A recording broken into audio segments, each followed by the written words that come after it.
So my talk title today is Glow in the Dark, and to glow is to radiate light from within. In the Oxford English Dictionary, by the way, I think it's really funny that I'm quoting the dictionary, but but it was so beautiful I had to do it. So in the Oxford English Dictionary, it states that to glow is to give off a steady light without flame. Insects and animals that glow undergo a chemical reaction naturally, and this produces their light. So they glow inherently. And I believe that although some of us might say we are in dark times, and it certainly does feel that way, we are being called to uncover our inner light, our inherent light, and to glow from within. And if you are here today, or you're watching online, you are being called. So I truly believe that if enough of us become aware of our inherent light, that we will significantly change the human experience. There are many, many traditions that hold this belief. The one that comes to mind right now is just the yogic philosophy and belief that there's a tipping point. And if enough of us kind of realize our radiation and our glow, the radiating glow within us, that we will affect and ripple out a new world. But today, the way that I want to highlight this experience is through a story in a Gnostic Scripture. And for those of you who are not familiar with Gnosticism, it is a kind of form of mystical Christianity, and it's been around since the early days of Christianity. So it's been around for a really long time. And in the Gnostic Scripture that I'm going to highlight today, I'm going to go over kind of a story that shares a little bit about how we radiate light. It's from the Acts of Thomas. It's called The Hymn of the Pearl.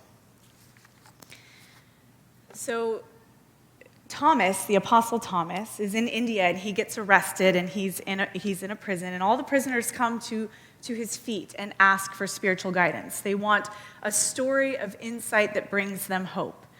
And so Thomas obliges, and he tells a story of a heavenly child. And in this story, his parents, his mother and his father in heaven, send this child out of the heavens and down into the land of Egypt, to the middle of the sea, all the way down to the depths of the ocean, to bring back a lost pearl that is guarded by a serpent. So the parents tell their child that when the pearl is restored, the child will be restored to his divine nature. So it's important to note here, first off, that Egypt in this story is a metaphor for a dark land. In the times of Gnosticism, when it was first kind of forming, Egypt was seen as a dark land because of the darkness of the soil. It was also seen as a place of danger, a place of captivity, a place where one could lose themselves. And this is because, for those of you who aren't familiar with the Hebrew Bible, this is because the Israelites were held captive in Egypt, and Moses was called through God to free them. So Egypt was seen as a very dangerous place back then. So for this child to have to go to Egypt is very symbolic. This child is going into the darkest place, the place most likely to fall captive. And so from divinity all the way down to danger, this child must go and bring back the pearl. The Gnostics believe that this is a metaphor for what happens to human beings. This is the human journey. Gnostics believe that we don't come from this world. We are spiritual beings having a human experience. We come from elsewhere, and we're born with a hidden purpose that's beyond the material world. When this purpose is accomplished, we attain a new state of consciousness, a state that fully embraces love and joy and light. But we get lost in this world. There's a sort of void when we come in, a sadness, and it's our job to awaken. So the heavenly child is accompanied by spiritual beings at first, and he comes to a boundary that divides the higher and the lower worlds. The spiritual beings bid him farewell, and they let him know, we can't go with you any further. So the child descends further down into the lower worlds and comes to the land of Egypt. And when he gets there, he looks for an inn, and he finds an inn to rest. And as he's sitting in the inn, he sees a being approach him that's radiating light, and he recognizes instantly that this being is one of his own kind. And the being comes up to him and says, "Don't eat or drink from this land. If you do, you'll fall into a state of forgetfulness and you'll forget who you are." And the child tries. He tries so hard to heed this warning, but he gets too hungry and too thirsty, and he can't hold out any longer. And so he eats and drinks from the land of Egypt. And when he does, he falls into a deep state of forgetfulness. For Gnostics, this is the existential condition of humanity. But it's not for nothing. This state of forgetfulness is important. It's part of our divine purpose. When this happens, a sort of alienation of the soul from our true nature happens. And it's from this place that our heavenly parents, the divine masculine and feminine aspects, come to us. Once our soul opens to a certain level of awareness, we gain insights. And in Gnosticism, this insight is called true knowledge. It's called gnosis. And this true knowledge has us instantly remember who we are. We remember where we came from, and we remember what we're supposed to do. So from this alienation of the soul, this poor child is in anguish. He's suffering. And he can't go on much longer. Something has to change. And it is from the anguish of the soul that he calls out to his mother and father in heaven. And immediately they reply. They say to him, "It was proclaimed that all should come to our gates. You must remember, thou art the pearl." There's a couple things I want to highlight here. In the story, the mother and father in heaven cannot hear this child. They cannot hear their child unless he's in anguish. It is from the anguish of the soul that they hear this child. It's from a dark place that we are ever closer to God, to light, to love. And so we are required to know both light and dark. It's part of our purpose here. There's a line in Genesis that oftentimes gets overlooked, and I want to say it now because it's so important to what I'm speaking to. When Adam and Eve fall from the Garden of Eden, the Lord comments, "They now know good and evil like us." They now know good and evil like us. It's such a small line, easy to overlook, but extremely profound. I'm not going to go into the whole us right now because that's a whole other talk. But if you want to talk to me about that after, I'd be happy to. I'm a religious scholar, and I'd love to talk to you about it. But for the point of this talk, I want to focus on the part knowing light, or knowing good and evil. We could say light and dark as well. So the Lord admits that heavenly beings know this. They know both. It's part of why they're in heaven. And Adam and Eve can't fulfill their purpose as human beings without falling from the Garden of Eden. It is not a mistake. It was no mistake. So light comes when it's darkest. Dawn comes when it's darkest. And if we deny the darkness, and we deny that we're lost in moments, then the awareness needed to realize our divine nature is not available to us.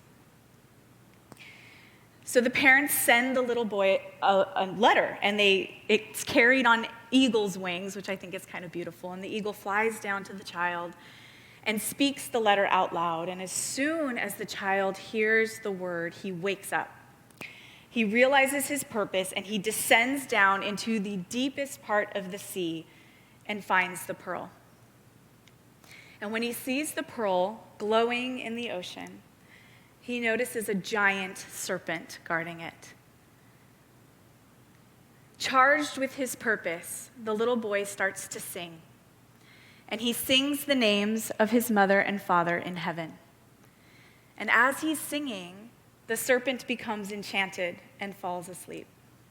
So he's able to get the pearl. Notice here that he doesn't fight the serpent, he doesn't trick the serpent, he doesn't try to outwit the serpent. He sings to the serpent.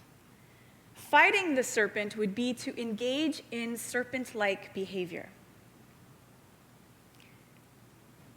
He sings the names of his heavenly Father and Mother, the masculine and feminine aspects of the divine. He proclaims these aspects as who he really is through his song. And then all the dangers in the dark, dark land of Egypt and the dark, dark sea fall asleep. So he takes the pearl back and ascends to the border, and there's a delegation of spiritual beings waiting for him. And they place a mantle on him, and it fits him perfectly. And in the story, it's said that he receives a new skin, a new body, and he becomes divine.